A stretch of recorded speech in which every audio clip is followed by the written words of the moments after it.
dia a dor acaba. Legal. Mesmo que a pessoa me pergunta, a morte acaba com a dor? A morte também. Porque a morte é algo que ninguém quer citar. Ninguém quer falar da morte. É algo muito pouco falado. É por isso que causa um sofrimento muito grande na maioria das pessoas. É um tabu. É um tabu até dentro de casa, como você mesmo vivenciou, né? Ainda mais dentro desse período que nós vivemos de 2020.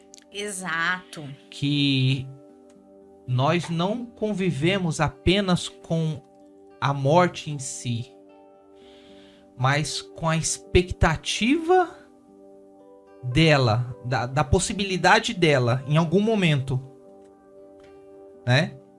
E aquele terror, porque é muito pior do que simplesmente ter, se ela tivesse, teria dado um fim igual. Lá, novamente, vamos usar uma analogia aí. Tem um amigo que está sofrendo e aí ele morreu. Na minha consciência, pô, fulano foi legal e tal, mas ele estava sofrendo, descansou. Entendi a morte ali. Eu entendi o porquê ele foi, ele descansou. Sim. Né? Então ali houve paz, até você mesmo falou, existe um final ali, existe até um limite. A morte, ela é um ponto final também no sofrimento, beleza? Mas existe também um terror que aconteceu com muitas pessoas nesse período de Covid, que quando eu peguei eu falei assim, meu Deus, chegou minha hora. E eu olhava aquelas pessoas sendo enterradas na TV, as valas, os cemitérios assim, e os caixões vindo. Caixões era o mesmo saco. Eu falei preto. assim, Sim. eu falei assim, quando eu peguei, eu falei assim, tá, eles estão falando aí de 5 a 10 dias. Eu tava contando os dias. Falei assim, eu vou morrer. Não que eu tinha medo da morte e tal, mas, poxa, dessa forma... Sim, rápido, porque pegou todo mundo de surpresa. Foi algo muito rápido, né? Então, lidar com esse pânico é complicadíssimo, porque se isso veio até você, independente do veículo que chegou, mas isso veio até você, e a pessoa não soube lidar com essa sensação, com esse terror, ela vai levar, desencadeou um problema dentro dela, ela vai levar isso pro resto da vida. Eu conheço pessoas, crianças na verdade, 12 anos, 12 anos, que viu isso, hoje não sai nem de casa. Sim. Entendeu? Então, é mesmo cavar e procurar. Eu posso falar para um adulto ressignificar a situação, mas como que eu vou chegar numa criança para poder fazer isso?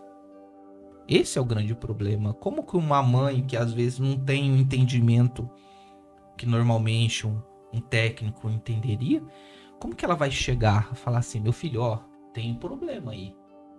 Você não era assim, agora você tá se comportando desse jeito. E aí? Como que ela lidar com esse tipo de situação? Ela simplesmente leva para um técnico, para um profissional, faz isso? Como que ela lidar com isso dentro de casa? É perceptível, né? Porque a criança, ela vai mudar o comportamento dela. Dos sinais, lembra? Eu falei dos sinais. Toda criança dá sinal.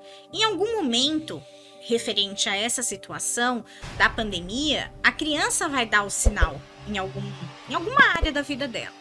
Ou é no comportamento, ou é na escola, ou é em família, né? Algo vai aparecendo e vem. Hugo, é assim, o número é muito grande. Assustador. É assustador, sim. Para o adulto, eu acredito que foi, não que seja mais fácil, não foi fácil para o adulto, sim. né? Mas o adolescente ter que ficar em casa... Nossa, terrível. E a criança. Sim. Agora você imagina pegar uma criança que era exatamente a época que ela tinha que estar indo com os pares para desenvolver tudo na vida dela. 6 anos de idade. Não vai entender. Atrasos, né? Não só atrasos, de modo geral na criança. Acontece sim, né? E como essa mãe, ela tem que ter esse olhar. É o olhar de eu posso fazer isso pelo meu filho ou pela minha filha. Até aqui eu posso. Daqui em diante é só um profissional. Felizmente ou infelizmente, né? O profissional, ele tem as técnicas, ele tem a forma correta de trabalhar a criança. E o quanto antes essa mãe perceber que algo mudou, que algo está diferente, né? Ela precisa procurar ajuda. É muito importante isso. Eu sempre falo assim para os pais, quando eu faço a entrevista inicial, eu digo assim, ainda bem que você veio. Porque você não sabe o que pode acontecer lá na adolescência com seu filho. Você trata os pais também? Eu gosto de trabalhar a família. Com a criança, né? Como que a gente trabalha a criança? Em terapia, se eu trabalhar só a criança, ela vai fazer comigo ali. E ela vai voltar para o ambiente que existe algo ali. Muitas vezes existe algo que precisa ser ajustado. E esse algo que precisa ser ajustado, a gente pode trabalhar com a família. Esse trabalho com a família é muito importante. Os resultados, eles vêm muito rápido. Muito rápido. E são ajustes, assim, de pequenas coisas no dia a dia. É inacreditável. São pequenas coisas assim, olha, o que você deixa de fazer? Então, vamos fazer. Né? E aí, através da entrevista, a gente já levanta o que esses pais fazem com a criança. Sim. Como que é a rotina familiar?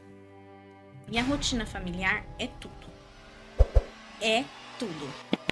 Até mesmo porque a mudança de uma rota, ela está em mexer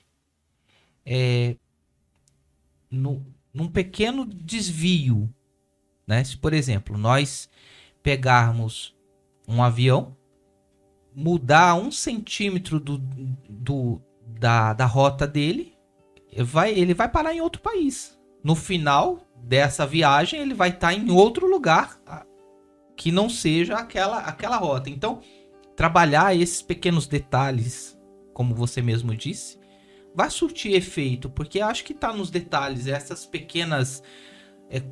pequenos condicionamentos familiares, né? Sim. Para poder voltar à rotina, né? Ou voltar ao que a criança é. O grau de acerto você consegue voltar ao que a criança é, ou ela sempre volta diferente? E agora eu vou fazer uma pergunta para você. Meu Deus! Independente de ser criança ou não, né? A gente volta a ser o que a gente era algum dia? Jamais. Não. Jamais. A gente nunca vai voltar a ser o que era. A gente sempre está em mudança. É uma transformação, uma mudança constante que a gente vive todos os dias, né? Essa vivência de hoje, ela muda a minha vida. Essa vivência com você vai mudar alguma coisa na sua vida. Amanhã você vai ter outra pessoa aqui que aquela vivência também vai mudar algo na sua vida. Então você vai agregar conhecimentos que você jamais teve algum dia. E aí você está em constante transformação. A gente não tem como voltar, né? Eu li um livro lá em 1990 e alguma coisa que dizia assim, que as águas de um rio jamais serão as mesmas. Elas nunca voltam. Elas nunca voltam, porque a correnteza faz a água passar. Se ela não passar, se ela fechar, represar, essa água vai secar e nunca mais ela vai ser a mesma. Vai chover, mas vai vir uma renovada. Então, essa criança, não tem como a gente fazer ela ser o que ela era. A gente tem como fazer mudar as situações para que ela seja uma criança melhor ou que ela consiga conviver melhor com o dia a dia. Fala pessoal, que bom que você assistiu esse corte, mas não esqueça, aqui nos comentários ou na descrição desse vídeo está o vídeo completo. Assiste essa história fantástica que você vai se surpreender. Valeu, tamo junto!